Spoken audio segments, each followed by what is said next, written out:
వారి తనయుడు కృష్ణ చైతన్య గారికి,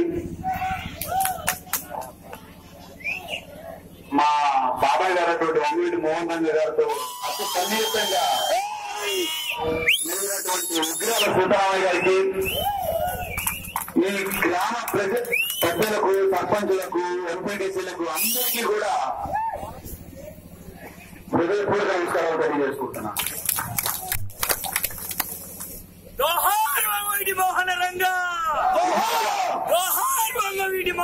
ఈ కార్యక్రమం తలపెట్టినటువంటి వ్యక్తులు కొంతమంది, వాళ్ళ పేర్లు కూడా నాకు పూర్తిగా పరిచయం లేదు. కానీ నాకు వాళ్ళకి పరిచయం అంతా ఒకటే, ఏంటంటే మీరు చూపించే ఆ వంగవీటి అభిమానానికి నేను ఉంటాను.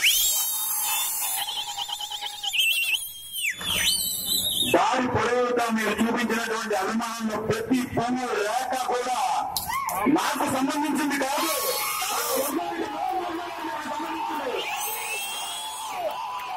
నా మీద చూపిస్తున్నటువంటి ప్రతి ఒక్క అభిమానం అన్ని కూడా ఆ మానవుడికి సంబంధించినవే.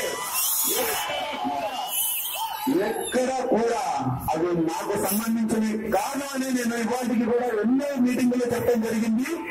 ఎప్పటికైనా కానీ మీతో పాటు నేను ఒకటిగా ఆ మహానాయకుడు అడిగాను మీతో పాటు కలిసి తిరుగుతానని చెప్తున్నాను.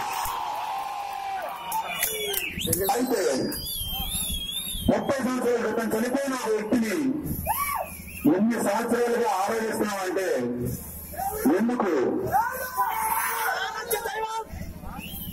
ఒక్కొక్క క్షణంలో భగవంతుని కూడా మర్చిపోతాం. కానీ భగవంతుడిని మించినటువంటి వ్యక్తి అని చెప్పినది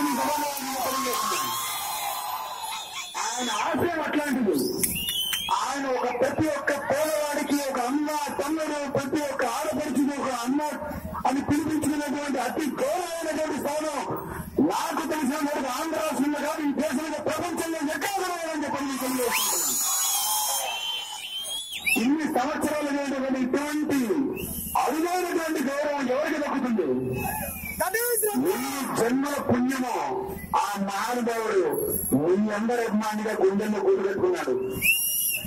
కేవలం ఒక పూర్తి కాలం పాటు ఒక ఎమ్మెల్యేగా కూడా పూర్తి చేయకముందే అనుక్షణం ఎవరికైనా కానీ ఎక్కడైనా ఒక పేదవాడికైనా ఒక ధనికుడికైనా సరే అన్నా నాకు ఇబ్బంది ఉందని చెప్పని వచ్చి ఒక్క మాట చెప్తే చాలు, మరుక్షణం వారి గుండెల్లో అవతల ఎవరైతే వారి మీద ఉన్న తలపెట్టాలనుకున్నటువంటి వారి గుండెల్లో రోడ్డు పెరిగించేటటువంటి